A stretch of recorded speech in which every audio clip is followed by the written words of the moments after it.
नमस्कार आप सभी को स्कूल शिक्षा के इस ऑनलाइन लर्निंग प्लेटफॉर्म पर।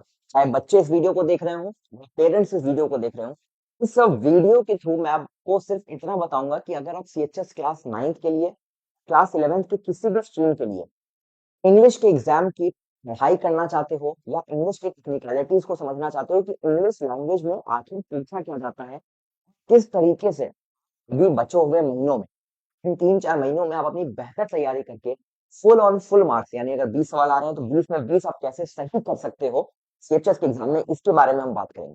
वीडियो बहुत इंपॉर्टेंट है। अगर आप चैनल पे पहली बार आए हैं तो चैनल को प्लीज सब्सक्राइब करें। स्कूल शिक्षा पिछले कई सालों से लगातार सीएचएस, जेएनवी या सैनिक स्कूल जैसे एग्जाम्स में नंबर 1 प्लेटफॉर्म रहा है। और जहां तक मैं अपनी बात कर लूं, मेरा नाम है डॉक्टर प्रतीक सिंह। मैंने अपनी स्कूली शिक्षा सीएचएस से ही की है और वहां से पास आउट होने के बाद मैं अपना फाइनल ईयर एमबीबीएस कर रहा हूँ फ्रॉम गवर्नमेंट मेडिकल कॉलेज बस्ती, उत्तर प्रदेश से। इस वीडियो में बात करते हैं कि सबसे पहला काम अगर आप इंग्लिश की तैयारी करना चाहते हैं और इंग्लिश में चाहते हैं कि आपके अच्छे मार्क्स आए, तो सबसे पहला काम आपको सबसे पहले सिलेबस समझना है। सिलेबस इंग्लिश का कोई ऐसा फिक्स नहीं है आपको इसी बुक से पूछा पूछा जाएगा, आपको यहीं से पढ़ना है। सिलेबस आपका इनफाइनाइट है, लेकिन वो आपके क्लास 8th और क्लास 9th के लेवल के वैल्यूएशन है। यानी टॉपिक्स जितने भी आप सोच सकते हो वो सारे टॉपिक्स हैं। जब मैं बात करता हूँ पार्ट्स ऑफ स्पीच की, पार्ट्स ऑफ स्पीच यानी कि जो आपका कोर इंग्लिश ग्रामर होता है, इसमें कौन कौन से टॉपिक्स आते हैं आपके? Noun, pronoun, verb, adverb, adjective, preposition, conjunction और इंटरजेक्शन। पार्ट्स ऑफ स्पीच में आपके ग्रामर के 8 चैप्टर्स ये हो गए। इसके अलावा आपको आर्टिकल्स पढ़ना है, आपको सेंटेंस के बारे में समझना है। इसके बाद जब आप आर्टिकल और सेंटेंस भी पढ़ लेते हो, फिर आप आ जाते हो वोकैबुलरी सेक्शन पे। वोकैबुलरी या जिसको हम बोलते हैं शब्दकोश। तो वोकैबुलरी भी आपकी इनफाइनाइट ही एक तरह से है, लेकिन इसमें भी आपको समझना है कि आप इनमें कौन कौन से टॉपिक्स आते हैं। तो सिनोनिम्स और एंटोनिम्स यानी कि पर्यायवाची और विलोम से आपके बहुत सारे सवाल आते हैं। वन वर्ड सब्स्टिट्यूशन यानी अनेक शब्दों के लिए एक शब्द, यहाँ से सवाल। इडियम्स एंड प्रोवर्ब्स, मुहावरे या लोकोक्तियां, यहाँ से भी सवाल आए हैं। अब बात कर लेते हैं बेटा कि आने वाले टाइम में ना, पिछले कई सालों में, कुछ सालों में, 2-3 सालों में कुछ नए टॉपिक से सवाल आए हैं, जैसे होमोफोन, ठीक है, या नंबर ऑफ सिलेबल काउंट करना, या फिगर ऑफ स्पीच जिसको हम अलंकार बोलते हैं हिंदी में, वहां से भी कुछ सवाल आए हैं। क्वेश्चन का लेवल अगर आप पेपर को देखोगे ध्यान से तो आपको समझ में आएगा कि लेवल जो है वो क्लास 8th और क्लास 9th के एक बच्चे को जितनी इंग्लिश आनी चाहिए उसी के लेवल की है। कोई बहुत ज्यादा टफ नहीं है। दिक्कत उन बच्चों को होती है जो प्योरली अभी हिंदी माध्यम से पढ़ रहे हैं। किसी भी सरकारी स्कूल में अगर वो हिंदी माध्यम का बच्चा है तो उसको इस तरह की इंग्लिश को सॉल्व करने में दिक्कतें आती हैं। जो बच्चे इंग्लिश मीडियम से पढ़ रहे हैं उनको ये इंग्लिश बहुत आसान लगती है। कुछ और टॉपिक्स जो बच गए हैं वो है आपके डायरेक्ट और इनडायरेक्ट स्पीच और एक्टिव और पैसिव वॉइस।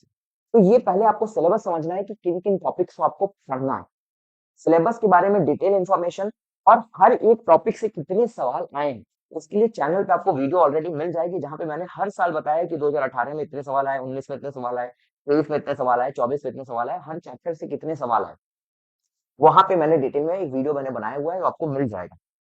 अब बात कर लेते हैं बेटा मार्किंग स्कीम की। तो आपके मार्किंग स्कीम जो है वो बहुत सपोर्टिव है। सपोर्टिव यानी कि कोई निगेटिव मार्किंग नहीं है।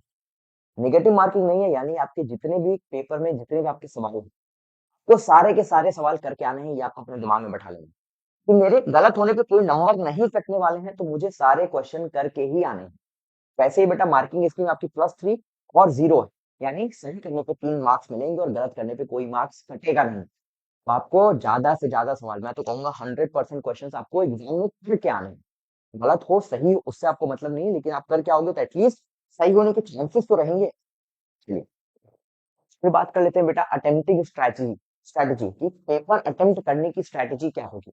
हम अपने सब्जेक्ट के बारे में, इंग्लिश के बारे में अगर आपको बताऊं, इंग्लिश करने का ये सही तरीका होता है बेटा कि जब आपने पेपर देखा, आपने देखा कि यहाँ से इंग्लिश स्टार्ट हो रहा है, 20 सवाल हैं आपके सामने। पहले आप जब किसी क्वेश्चन को पढ़ते हैं, आपको अगर एक बार में उसका आंसर पता है आप उसको करो, दूसरे क्वेश्चन पे आओ। दूसरा क्वेश्चन आपने पढ़ा, आपको लगता है ये क्वेश्चन मुझे नहीं आ रहा है, छोड़ दीजिए, तीसरे सवाल पे आइए, चौथे पे आइए, पांचवे पे आइए। जो सवाल आपके पहली बार में लग जाए, वन गो जिसको हम बोलते हैं, ठीक है, पहली बार में 20 में से आपके अगर 14 सवाल, 13 सवाल लग रहे हैं और बाकी आपके 6-7 सवाल बच गए हैं, तो उनको आप फिलहाल के लिए छोड़ दीजिए। आप हिंदी करके आइए, साइंस करके आइए, सोशल साइंस करके आइए। फिर थोड़ी देर बाद आप जाके उन सवालों को जब करोगे तो हो सकता है उनमें से भी 4-5 सवाल आप दोबारा से कर पाओ। पहली बार में जो सवाल होंगे सिर्फ उन्हीं सवाल पे समय देना है।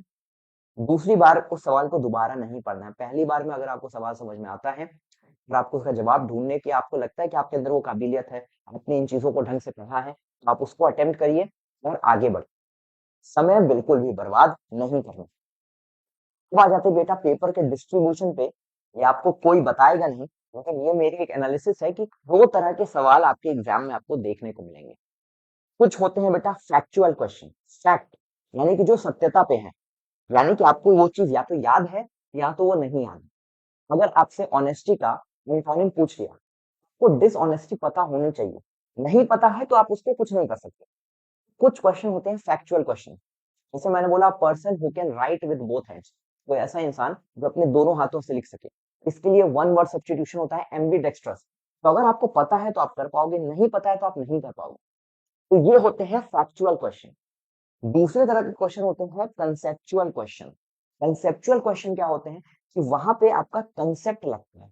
इंग्लिश ग्रामर का कंसेप्ट, जहां पे हो सकता है आपको एक्टिव को पैसिव में कन्वर्ट करना है, तो वहां पे आपको इंग्लिश ग्रामर के वो रूल्स पता होने चाहिए, एक्टिव से पैसिव में कन्वर्ट करने के नियम पता होने चाहिए। किसी सेंटेंस में आपको फिल इन द ब्लैंक्स करना है प्रीपोजिशन का, हो सकता है टू लगेगा कि फ्रॉम लगेगा, आप सोच रहे हो। तो ये होते हैं कंसेप्चुअल क्वेश्चन, यहाँ पे इंग्लिश के कंसेप्ट लगेंगे, नियमों का यहाँ पे पालन होगा। तो जो कंसेप्चुअल क्वेश्चन होते हैं ये आपके एग्जाम में 12 से 13 आते हैं, और फैक्चुअल क्वेश्चन के 6 से 7 आते हैं। फैक्चुअल क्वेश्चन के लिए आपको ज्यादा से ज्यादा रटना है, मेहनत करनी है, और कंसेप्चुअल क्वेश्चन के लिए आपको ज्यादा से ज्यादा प्रैक्टिस करना है। तो जब आप दोनों तरह की क्वेश्चंस की तैयारी करके जाओगे, तभी आपके एग्जाम में 20 में से 20 लाने के चांसेस जो है वो बढ़ेंगे। सिर्फ ग्रामर का पोर्शन अच्छा करके आप कंसेप्चुअल को नहीं कर सकते, फैक्चुअल को नहीं कर सकते, फैक्चुअल के लिए तो कंसेप्चुअल क्वेश्चंस की जरूरत नहीं है। दोनों तरह के क्वेश्चंस की आपको बराबर तैयारी करनी है, तभी आप जाके इनको अटेम्प्ट करके अच्छे मार्क्स ले आ पाओगे। फिर आता है बेटा सबसे इंपॉर्टेंट चीज, पीवाईक्यू सोल्यूशन। 2024 के पहले तक आपके एग्जाम में जितने भी सवाल आए हैं, आपको सारे एग्जाम्स सारे सवालों के आंसर आने चाहिए, और उनसे रिलेटेड कंसेप्ट भी आने चाहिए। अगर आप अभी देखते हो हमारे चैनल को, तो सीएचएस 2024, 2023 और 2019, 18 इन सब के पीवाईक्यू सर फिर से नए सिरे से मैं आपको यूट्यूब पे ही सॉल्व करवा रहा हूँ। एटलीस्ट आप यूट्यूब से इन सारे पीवाईक्यू को सॉल्व करिए मेरे साथ, और उससे रिलेटेड जो कंसेप्ट है वो भी मैं आपको इसके साथ साथ सिखा रहा हूँ। तो आप वहां पे पीवाईक्यू का अगर आपको लगता है आप खुद से सॉल्व करना चाहते हैं, तो हमारे बेसिक शिक्षा ऐप पे हमने स्कूल शिक्षा ऐप पे हमने फ्री में पीडीएफ अपलोड किया हुआ है। उस पीडीएफ को डाउनलोड करके भी आप क्वेश्चंस को घर पे लगा के प्रैक्टिस कर सकते हैं, लेकिन पीवाईक्यू जरूर लगाना है आपको, क्योंकि पीवाईक्यू के जैसे क्वेश्चंस या कभी कभी पीवाईक्यू के एग्जैक्ट क्वेश्चन के एग्जाम में भी पूछे जाते हैं। फिर आती है बट प्रैक्टिस की बात। प्रैक्टिस जो है, जैसे हम कहते हैं practice makes a man perfect. Perfect होने के लिए आपको प्रैक्टिस जितनी ज्यादा हो सके उतनी ज्यादा करनी है। लेकिन इस बात का भी ध्यान देना है कि आपको मैथ्स भी पढ़ना है, आपको साइंस भी पढ़ना है, आपको हिंदी भी पढ़ना है, सोशल साइंस भी पढ़ना है, और इंग्लिश भी पढ़ना है। तो इस चीज का मैं आपको एक जनरल नियम बता देता हूँ। आपके एग्जाम में 20 सवाल आएंगे, आप डेली 20 क्वेश्चंस प्रैक्टिस करिए इंग्लिश के, 20 सवाल प्रैक्टिस करिए। मैं 20 से ज्यादा नहीं बोल रहा हूँ। आप अगर आज के दिन से भी रोज 20 सवाल लगाएंगे, तो एग्जाम आने तक, अगर मैं मान के चलता हूँ कि 30 अप्रैल को आपका एग्जाम होता है, जो कि जनरली इसी टाइम पे होगा, 25 से 30 अप्रैल के बीच में होगा। 25 अप्रैल भी अगर हम मान लेते हैं, तो अप्रैल के 25 दिन, ठीक है, 250 क्वेश्चन वहां पे हो, सॉरी 500 क्वेश्चन आपके वहीं पे हो जाएंगे एक दिन में, अगर आप 20 सवाल लगाओगे तो। ठीक है, तो हर महीने भी अगर आप, हर दिन में अगर आप 20 क्वेश्चन लगाओगे, तो आने वाले 3-4 महीनों में आप 3 से 4 हजार क्वेश्चन लगा सकते हो। 2,500 से 3,000 क्वेश्चन आप आराम से लगा सकते हो। इन क्वेश्चंस के लिए बस यही करना है, आप या तो कोई किताब खरीद लो मार्केट में जो भी अवेलेबल है, हालांकि उन किताबों के ज्यादातर उत्तर गलत दिए होते हैं।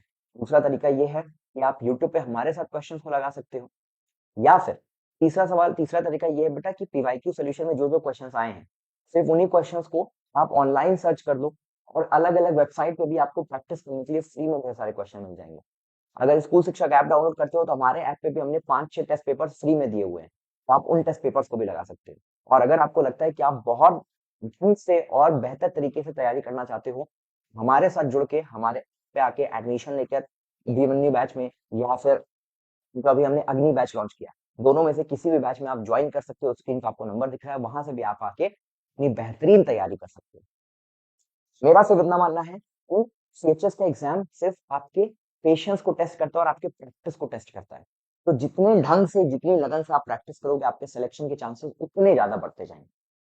तो इस वीडियो में बेटा मैं आपको सिर्फ इतना ही बताऊंगा कि 20 में 20 अगर आपको स्कोर करना है, तो सिलेबस 100% कंप्लीट होना चाहिए, पहली बात। दूसरी दूसरा काम आपको ये करना है कि आपको पीवाईक्यू 100% कंप्लीट करना है, जितने भी पीवाईक्यू अवेलेबल हैं सारे पिछले सालों के पेपर्स को आपको सॉल्व करना है। तीसरा, आपको ढेर सारे सवालों को प्रैक्टिस करना है और उनको याद रखना है। फैक्चुअल क्वेश्चंस में आप ज्यादातर गड़बड़ी करते हो। फैक्चुअल क्वेश्चन यानी कि synonym antonym, one word substitution, इस तरह के क्वेश्चंस, इन सब क्वेश्चंस के लिए मैं यूट्यूब पे शॉर्ट सीरीज भी चला रहा हूँ। वहां पे मैं 10 मिनट में आपको 20 सिनोनिम एंटोनिम देता हूँ, 10 मिनट में आपको 20 वन वर्ड सब्स्टिट्यूशन देता हूँ। इन सब से भी आप अपनी तैयारी को और बेहतर कर सकते हो, और यूट्यूब के साथ अगर आप जुड़े हो तो भी आप बहुत ही बेहतरीन तरीके से फ्री में अपनी तैयारी जो है वो हमारे साथ कर पाओगे। इस वीडियो में बेटा इतना ही, मिलेंगे किसी और वीडियो में किसी और इन्फॉर्मेशन के साथ। तब तक के लिए पढ़ाई करते रहिए। All the very best.